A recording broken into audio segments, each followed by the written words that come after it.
Kalau itu pertamanya coba-coba sih Mbak. Coba-coba. Iya, coba-coba karena temanya juga sama, itu lingkungan juga, terus lebih suka desain sih sebenarnya. Lebih suka desain. Karena kalau misalkan cipta puisi itu harus ngelihat tata bahasanya, terus juga strukturnya itu harus sama, harus terstruktur gitu.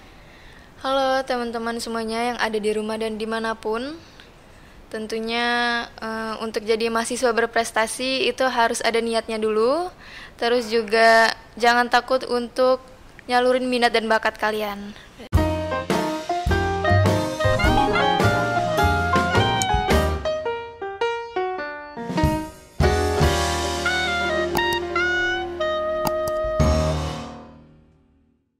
Halo Sobat Teknokrat, apa kabar semuanya? Kembali lagi di podcast Universitas Teknokrat Indonesia bareng sama Kak Astri.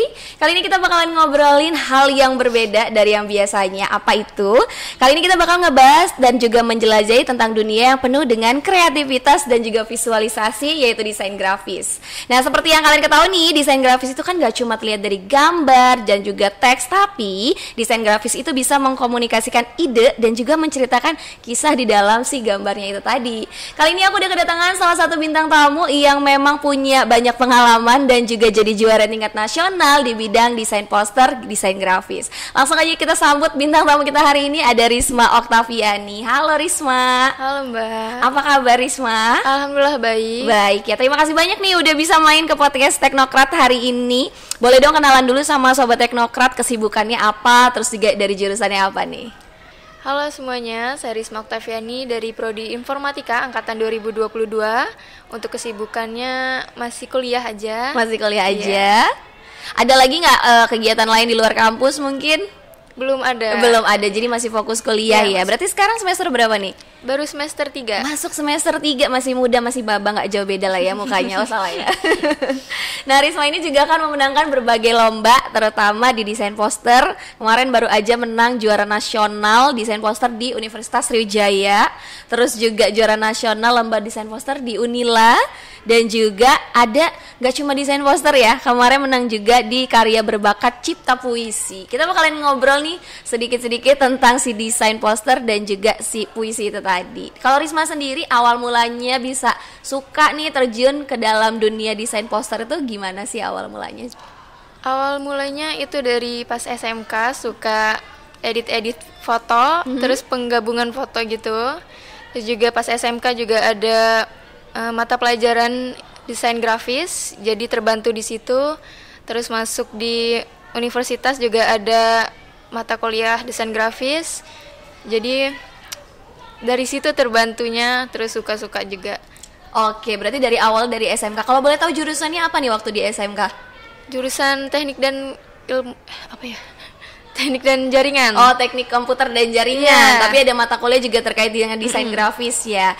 Dan kalau misalnya dari awal nih, kan desain-desain itu berupa gambar dan juga ada beberapa tools-tools yang digunakan. Kalau biasanya Risma, biasanya gunainnya aplikasi apa sih? Untuk sekarang masih pakai 3 aplikasi. Yang pertama itu Adobe Illustrator, terus CorelDRAW sama Canva. Oke, jadi ada perpaduan juga ya dengan aplikasi-aplikasi tersebut. Dan kalau misalnya buat desain poster itu kan ada banyak hal yang harus dipersiapkan nih ya, dari mulai awalnya. Tahapan-tahapannya sih apa sih yang harus disiapkan sama Sobat Teknokrat nih kalau misalnya mereka mau ngedesain satu desain poster? Untuk tahapan-tahapannya itu yang pertama kita harus tahu tema dari lombanya dulu. Terus setelah tema nanti kita ada ide. Terus itu nanti judul.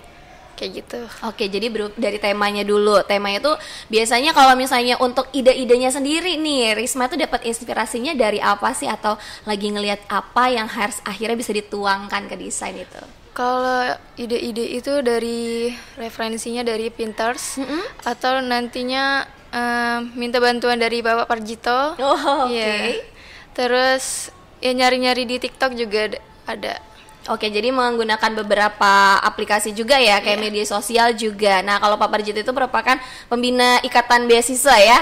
Jadi Risma ini merupakan mahasiswa penerima KIP kuliah tahun 2022 dan dibina juga sampai akhirnya sekarang sering ikutan lomba. Kalau untuk ikutan lomba ini banyak banget pengalaman nih pastinya. Kalau dari Risma, pengalamannya apa aja sih yang berbeda antara satu lomba yang satu dengan yang lainnya? Yang pastinya temanya ya, jadi lebih susah gitu. Lebih susah.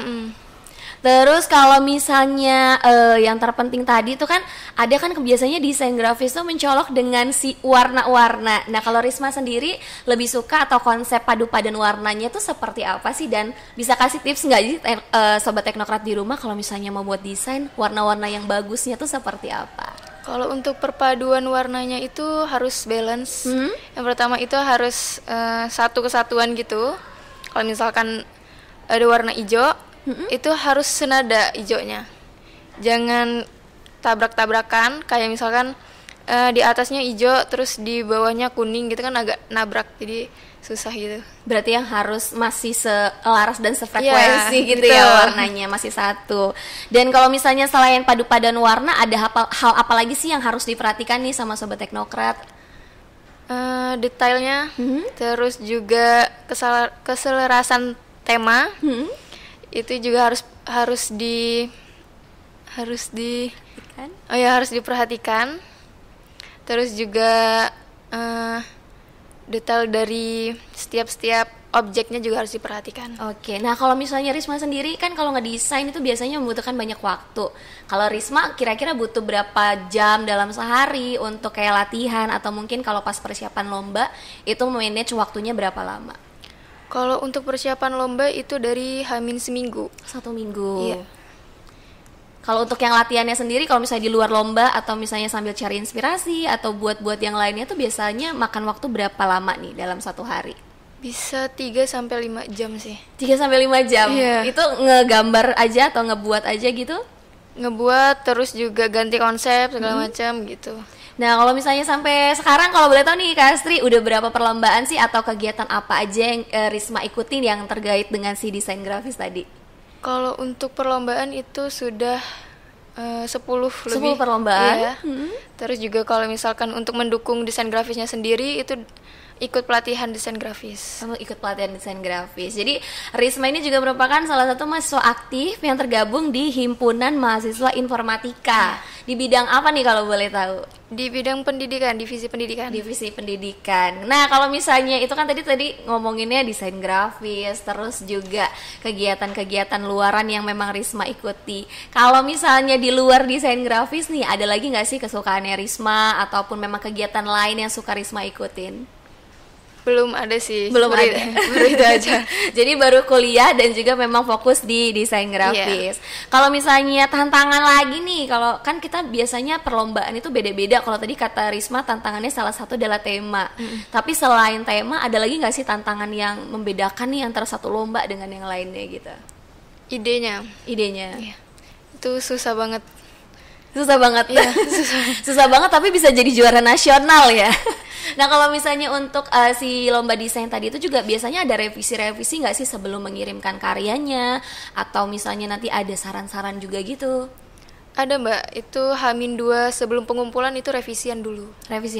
Itu revisinya kemana sih kalau boleh tahu? Ke Bapak Parjito. Oh, ke Bapak Parjito. Jadi Pak Parjito ini pembimbingnya langsung ya. Oke, biasanya kalau misalnya untuk revisi dan lain sebagainya itu ngabisin berapa lama untuk menyelesaikannya nih kalau Risma? Dari H-2 itu, terus besoknya langsung revisi. Sebelum pengumpulan itu H-10 jam kalau nggak salah, atau H-6 jam itu udah selesai. Langsung dikirim gitu ya. Ya, jadi kalau misalnya lomba desain poster ini dikirimkannya via online, penilaiannya via online, dan nantinya akan diumumkan juga gitu ya. Jadi tidak ada tahapan presentasi dan lain sebagainya, pure dari desain yang Risma buat gitu. Nah, kalau tadi kan selain di bidang desain grafis, Risma ini juga ternyata menjadi pemenang di karya berbakat cipta puisi. Nah, boleh diceritain gak sih? Karena kan agak beda nih ya dari dunia desain, terus tiba-tiba ke dunia puisi, itu seperti apa? Kalau itu pertamanya coba-coba sih Mbak. Coba-coba? Iya, coba-coba karena temanya juga sama, itu lingkungan juga, terus jadi nyoba-nyoba aja. Nyoba-nyoba tapi menang juga ya ternyata. Jadi awalnya coba-coba, endingnya menjadi juara. Luar biasa banget. Kalau misalnya dari Risma sendiri, untuk yang tadi desain itu kan ada tantangan juga. Kalau misalnya untuk di Cipta Puisi nih, ada nggak sih hal-hal yang harus diperhatikan ataupun kayak perbedaannya nih sama ngedesain? Lebih suka mana antara desain sama ngebuat puisi? Lebih suka desain sih sebenarnya. Lebih suka desain. Karena kalau misalkan Cipta Puisi itu harus ngelihat tata bahasanya, terus juga strukturnya itu harus sama, harus terstruktur gitu. Oke, jadi lebih ke tata bahasanya gitu. Tapi kalau misalnya untuk Cipta Puisi juga dapatnya adalah karya berbakat ya, karya berbakat Cipta Puisi di tahun 2023, dan ini juga tingkat nasional ya. Masya Allah banget. Jadi banyak banget prestasi Karisma ya, selain dia juga penerima KIP kuliah, makanya dia juga berprestasi juga di bidang desain grafis, dan sekarang di puisi juga. Untuk selanjutnya nih, rencana yang paling dekat, kira-kira Karisma punya perencanaan apa nih? Ikut lomba kah atau yang lainnya? Kalau untuk yang deket-deket ini lagi persiapan lomba esai. Lomba esai? Iya. Oke, itu di bulan apa kalau boleh tahu? Sobat Teknokrat juga boleh dikasih tahu nih. Kalau bulannya belum tahu, tapi tahun depan. Tahun 2024. Untuk lomba desain terdekat, kira-kira ada juga yang mau diikutin? Belum. Tapi persiapannya kalau untuk perlombaan biasanya berapa bulan atau berapa lama gitu? Kalau untuk persiapan itu seminggu. Kalau nggak 2 minggu. Berarti kurang dari 2 minggu atau 1 minggu gitu ya. Nah, untuk Risma sendiri nih, kira-kira ada nggak sih yang mau disampaikan sama Sobat Teknokrat di rumah? Tadi kan udah banyak banget ya prestasinya dan juga pengalaman seputar tip and triknya juga terkait dengan dunia desain. Halo teman-teman semuanya yang ada di rumah dan dimanapun. Tentunya untuk jadi mahasiswa berprestasi itu harus ada niatnya dulu. Terus juga jangan takut untuk nyalurin minat dan bakat kalian. Oke, jadi harus bisa jangan takut ya, jangan takut untuk menyalurkan minat dan bakat. Satu hal lagi nih, kalau misalnya pada saat penilaian ya, ada yang kelupa tadi Kak Astri. Jadi pada saat kamu nilai di perlombaan itu biasanya si juri ini rata-rata tuh penilaian dari desain poster itu terkaitnya aspeknya apa aja sih gitu? Aspeknya itu dari objek, terus juga keselarasan tema, terus juga keselarasan warna. Itu 3 itu biasanya. Oke, jadi memang paduan warna dan juga aspek dan temanya itu juga menjadi salah satu penilaian penting ya.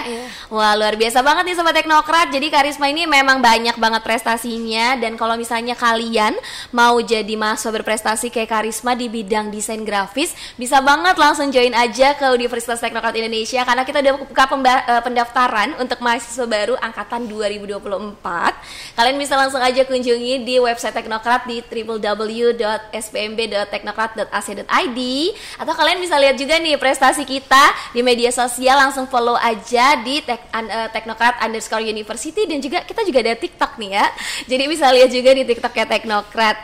Dan untuk kalian semua yang mau menjadi sang juara selanjutnya, mau berprestasi nggak cuma di bidang desain tapi juga di berbagai bidang desainnya, dari mulai komputer, bahasa Inggris, bahkan juga di bidang ekonomi dan manajemen, langsung aja gabung menjadi mahasiswa Teknokrat tahun 2024. Dan itu dia podcast kita hari ini. Terima kasih banyak Risma, udah ngobrol bareng, udah bagi-bagi tips and triknya bisa menjadi juara nasional. Semoga nanti di 2024 lebih banyak lagi prestasinya. Amin. Dan dirambah lagi ke dunia esai ya. Dan itu dia tadi podcast kita hari ini. Terima kasih banyak Sobat Teknokrat yang udah nonton. Silakan langsung di subscribe, share, like, dan juga komen untuk podcast kali ini. Kita ketemu lagi di podcast episode selanjutnya. See you next time, bye-bye.